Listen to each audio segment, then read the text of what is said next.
and welcome to another episode of Media Strikes Back. Tonight, I'm so excited. We're colour matching, JD and myself. I think we plan it.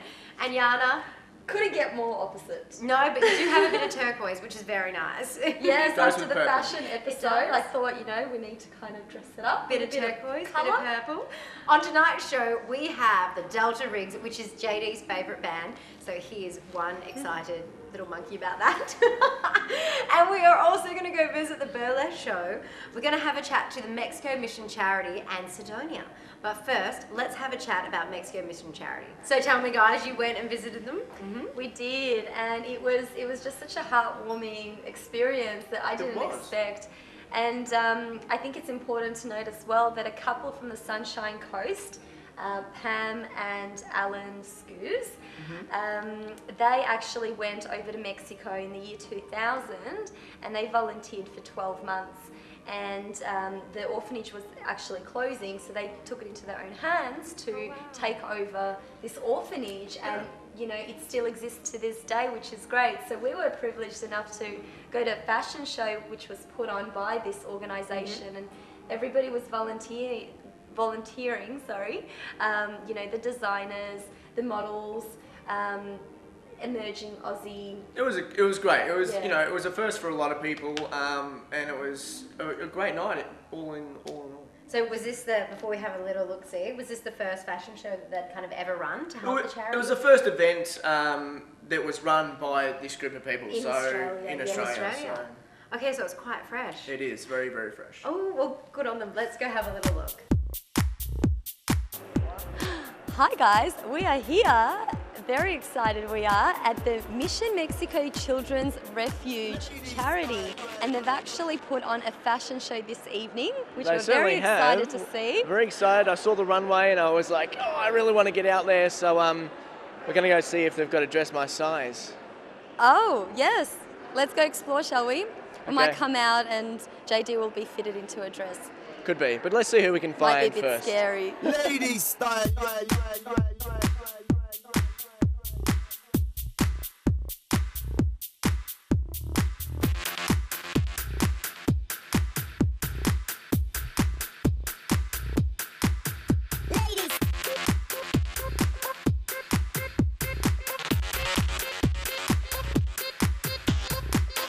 Pleasure. So here we are at the Mission Charity tonight, and I understand that this is your first event outside of university, is that correct? Correct. Graduated in July, first event in August. Excellent. So what brings you here and what brings you to this event in particular? Well, one of my friends was part of Mission Mexico, and she wanted to raise funds, raise awareness for the association, and I just decided to help because it's always good for my career, for the association, for new designer and student designer in general. And now I understand you do these beautiful vintage pieces. I do, yes. So do you mind just telling us a little bit about the collection that you're going to showcase today? It's actually restyled vintage pieces is what I do. So I collect vintage pieces, vintage jewellery and materials from around the world, and I deconstruct them and restyle them into high fashion statement pieces. So for the catwalk, it's aimed at high glamour, high impact type. Now you're here tonight as part of the Mission Charity, is that correct? Yes, I am. I'm here on behalf of Miss Humanity Australia, and I'll be talking a little bit about Mission Mexico. Yeah. Excellent, fantastic. Tell us a bit about tonight and your involvement in the charity tonight. Okay, well, we've got our Miss Humanity Australia runners-up, Monica Pazinski and Lani Salathiel, who will be modelling some of the designs. Fantastic. And we've got one of our brand sponsors, Mishanu, the swimwear label, who we will be introducing, or I specifically will be talking about them tonight as well. Mission Mexico is a refuge for street kids in southern Mexico, in Tapachula, in the state of Chiapas. It was founded by Pamela and Alan Scoos. They are originally from Australia, and they have been living in Mexico for the last 12 years. They created this place where they wanted to support kids that came from different situations of risk, kids that have been abandoned, that have suffered violence, that have lost their parents. And it's basically a home where kids receive protection, and they receive an education, and they are looked after and it looks for an average of 50 to 55 kids. Brainstorming with my team about what would be the best to raise the awareness to attract people, and well, Melbourne is a bit of a fashion city. Certainly is, yes. So we decided to create this runway to attract more people and raise awareness. I understand that you yourself actually personally have experienced being part of this in a unique way. Tell us a little bit about that. Well, I actually have been living in Mission, Mexico for the last 8 years. In the orphanage. I went to live there when I was 15. I was actually rescued from the streets by Pamela and Alan, and they have looked after me ever since and have given me opportunities for a better life. And I came from a background, from a broken family, and it was like living in a situation in which I didn't have any direction in my life. And Pam and Alan took me in and gave me all these opportunities to do well in life, and I've been really blessed. Yeah. Wow, what a night! What an extravaganza, and some great outfits out there tonight. What do you think, Jana? Some very, very original outfits and designs, definitely. We had all sorts of fabrics come out from almost glad wrap material and that stocking material as well. Yeah, going for the skin colour kind of look that blends in with the skin. Definitely, originality, big time. And, taking it back to, what this is all about, other than just the fashion parade, is really about, supporting local charities and ones that are run international internationally. charities, so looking after the Mission Mexico Children's Refuge. So a great night for all, some good money raised, and everyone's digging deep. So it looks like you had an amazing night. What was the highlight, JD? Oh, the fashion I think was probably the highlight for me, Kim. Fashion. Seeing the different styles of fashion. I mean, I'm not really a fashion guru or expert, but you can definitely tell. That's why I call Kim and make sure we match. Yes! But no, it was great. It was a great night, wasn't it, yeah? Absolutely. God, I don't know what I liked more. I think there was such originality the designers brought to the show. They had so many creative garments that you might not wear sort of on a day out sort of thing, but it was really, it was a form of art end of the day, and it was just brilliant.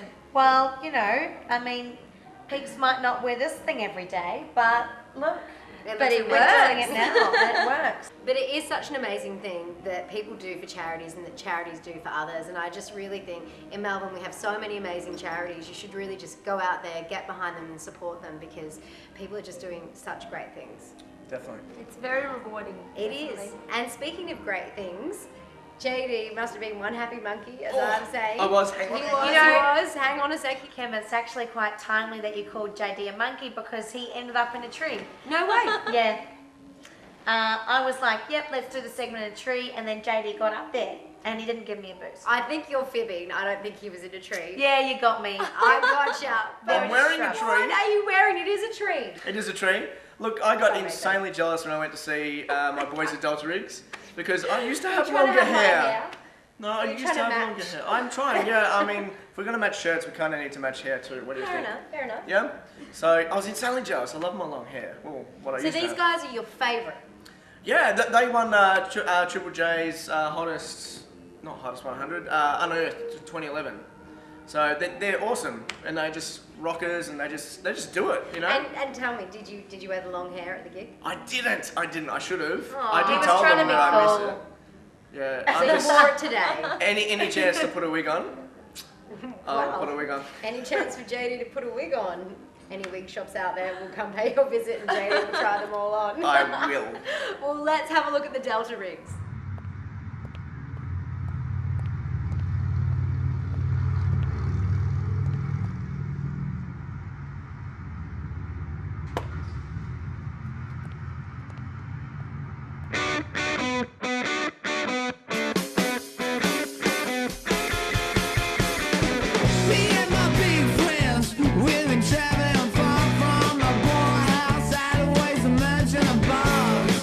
We're gonna spend it like nothing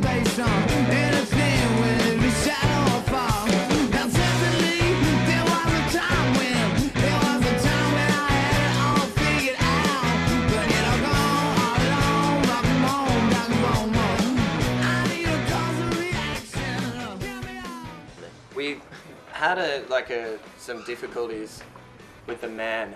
Like the man tried to put us down. Right. Yeah. And so, well, we rebelled against this particular man, and then but it was a bit harder for us to release the music that we wanted to do because there was all kinds of suits involved that were jade in the process. And so the way we got around it was we just released the 2 records separately instead of an album. So it sounds like we're being quite easy because we released 2 You've got part 1 and part 2. But it's the same. We come from a punk rock background. We were all into punk. We found music through the message of punk rock when we were young. I guess because when you hear that kind of stuff at that age, you think that it's about you. And so with that, saying how when you listen to that punk music, how you feel like it's really speaking to you, is that kind of what you go for? I think we try to have a message. We try to stand for something. We often change our minds, but it's not most of the time. Actually, I don't think there's been a song that I. And what made you decide to form a band? I kind of, it was weird, like we all, it was just we're in different band. bands, and yeah, like this started as a side thing. It was never even meant to be a band. Like everyone thought they had more serious shit going on the side, and then it like turns out, and then no one even remembers that shit. So it's been going for 6 years or 7 years. It's just evolved. And we woke up one day and just decided to take it a bit more serious. Yeah. We decided to play a show outside of Queensland. Yeah. After 4 years. Cool. And now you've played a lot of festivals in the past as well, especially over the last sort of. We've done a few. Yeah. We want to do more. We're trying to go over to Europe and do like this circuit in June next year. Okay. So that's what's planned next. Yeah, we want to release our music in Germany. Yeah. Just it's only seriously like David Hasselhoff. Only Germany.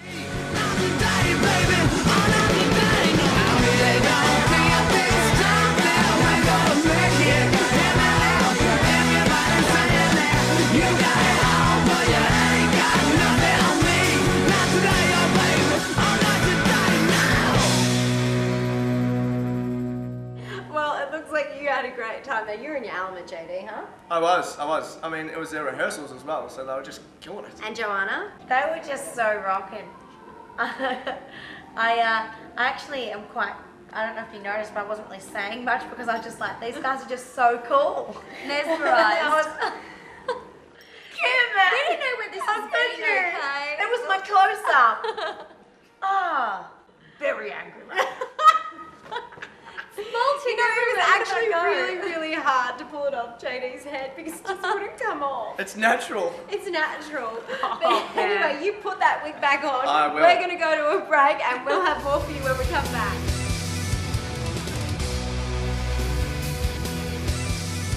For those of you who have just tuned in, we have JD, Lee and Joanna on the couch and we are going to go and visit a burlesque show.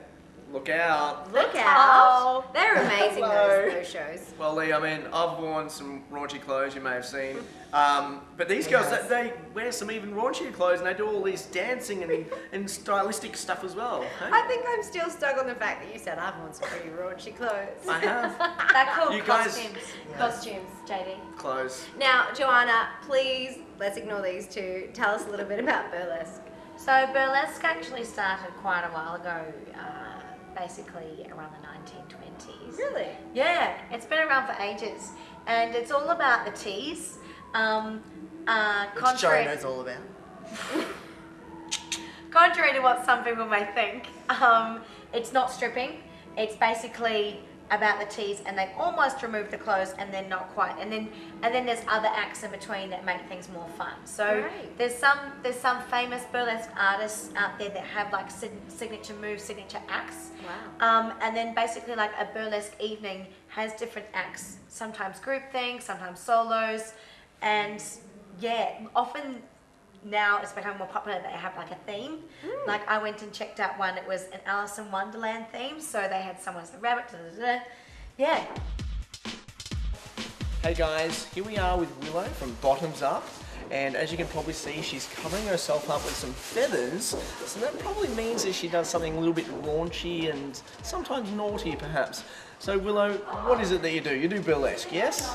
I do burlesque. Yes. Excellent, excellent. And tell us about burlesque a little bit, because it's been around for years, hasn't it? And Yes, it's been around since about 420 BC. Okay, all right. So it's been around for that long, and it's just come back in. Is that right? Over the last few years, Well, it's sort of weaved itself back in. maybe 10 to 15 years, it started showing signs again in Australia. But Okay. it has been around in Australia as well in the 40s and the 50s and the 60s, or Right. maybe teetering out in the 60s. Okay. But if you look through the history of burlesque, you see that it does pop up through many different times, and then it kind of goes away, and then it pops up again. And yeah, so it's something that's always, well, not always, but it has been around for a very long time, but it hasn't always been fluid like it. You know, it was shut down. It hasn't been a constant stream. Yeah, it was shut down in the late 50s, and then it resurged. Tell us about bottoms up. Now, I've been intrigued, I've been trying to work it out, and all I can kind of come up with at this stage is that you'll start on the stage and the audience can see your bottoms up in the air. Is that how you guys start off? Not quite. Not quite, okay. We start all right. backstage with a drink, and we go bottoms up. Oh, right, so that's how it came about. No, actually No? it came about. There's a bottom up. There is, yes. No, Jackie, who's my business partner, Okay. who I perform with in the Voodoo Trash Dolls, we started Bottoms Up Burlesque in Pole School about 4 years ago. Okay. And it actually, I just, maybe more than 4 or 5 years ago. Anyway, we were trying to think of a name, and I was asleep, I think. I was actually asleep, and I just woke up and went, bottoms up, bottoms up. And that was it, because I thought it kind of, would sort of represent burlesque a bit, because you do see a bit of bottom up in the air. Fair bit of teasing with the bottom. Yeah. Yeah, and also just that good old, it's a cheery, hey, bottoms up everyone. Well, tell us, what's burlesque for you? How long have you been doing burlesque? And what is it you really want to give the audience when it comes to burlesque shows? Wow, I do quite a few different styles of burlesque. Firstly, I've been doing burlesque for about 10 years, Okay. 9 or 10 years. I started with a troupe called the Voodoo Trash Dolls, who are a neo burlesque troupe. Neo is more contemporary, more like leather corsets. Okay. A bit fetishy on the fetishy Right, side. Parody and political satire comes into it. Oh. Classical burlesque is more about It's more about the the feathers. feathers, the fan, the glitz, the glam, the tease. So I like to do both. Okay. Some of my pieces, like the fan dance that we've been rehearsing tonight, Yeah. the group piece is very much more a teasy, glitzy, glammy, all about the showgirl tease. kind of number. Uh-huh. Yeah, Yep. drawing inspiration from the 40s and 50s. Excellent. American era. But a lot of my solo work is very different to this style. Okay, so you do solos as well as group. Yeah. Okay. Solos and duos so my solo work is a little bit more, I guess I hope that I want the audience to have a bit more of a laugh, so it's a bit comical. Nice. But also thought towns before on the front page of the paper going, burlesque confronts audience. So, yeah, so I like it to be a little bit, confronting as well as putting comedy into it. Nice. And I mix a few different styles of things that I do, like acting and buto. Yeah, So you bring all the art forms into one ones central. ones that I know about, ones that I've trained in, yeah. Excellent, fantastic. Yeah, more storytelling. Beautiful.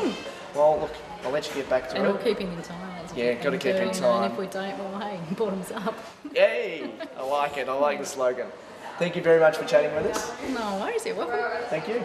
Wow, that was great. Isn't it? I really want to. Next time, invite me along. Why don't you give us a show, Kim? Oh, Show us I what you don't learned. think you want to watch that. Tease no. us all. Yes. What to say from there? Well, Don't say anything. I'm not going to say anything. All right, so you guys take over now, because. Wow. Well, I think on that note we should probably go to an ad break. Well, yes, let's go to an ad break. Yeah. Between okay. these two on the couch. Stick around because we've got Sidonia up next.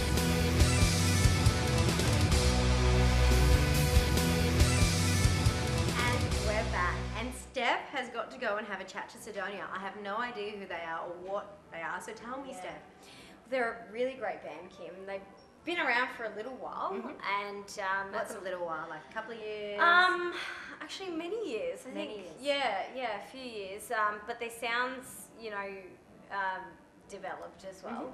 And yeah, their music is really different. It's got an edge to it. It's very moody. How intriguing. Yeah, you'll get to see it, and just the way the songs go, as you'll see. You're not revealing very much to me, are you? You're hooking me in. Yeah, so I'm just kind of beating around the bush there, but you'll get to see a lot more. Yeah, he's got a lot to say. All right, well, let's have a look at this intriguing, edgy story.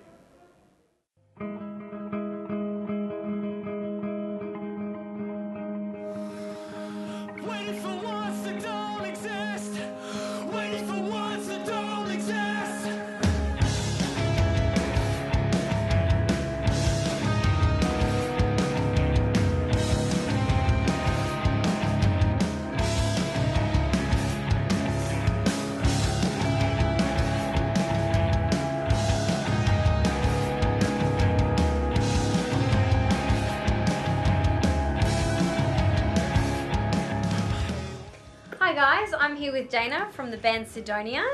Dana, welcome. Thank you. Tell us a little bit about Sidonia, the band. How did you guys get together, firstly? Okay. Adam and I, the bass player, Right. we've been playing music together for about 15, 16 years, since we were young chappies. Yeah. Fresh out of dropping out of uni or Yep. or trade college or As whatever you we were do. doing at the time. Yep. And we met up on the Sunshine Coast. Yep. And Sam, our guitarist, we knew him then as well, and he played in other bands that were kind of in the scene that we were involved with up there, which wasn't a big scene, but we were doing stuff, you know. But I never played in a band with Sam. And then many, many years later, we were living down in Melbourne, and Adam and I, we met Sean, our drummer. A friend I was working with at the time said, "Oh, I know a drummer who likes the same crap music you do." Our friend Carl and I have a love-hate relationship. Yeah. And introduced us to Sean, and we had one jam with him, and you know, I said, we went outside to have like a drink of water, and I said, "Dad, what do you think?" And I was like, "It's freaking wicked." Wow. So we kind of started writing songs Very together. nice. Yeah, and then we played this gig with one of D.W. Norton's bands, Walk the Earth. And D.W. Norton, who used to be in a band called Super Heist, I don't know if you remember them, and he really fell in love with us and said, "Look, you guys need to record an album, and you should record it with me." So we went, all right, and we borrowed some money, and we did the whole album, tracked and mixed it in 14 days. Jeez. Or was it 16? Would have been a lot of work. It was, yeah, but we did it all, and then we toured with Stone Sour, and that was amazing.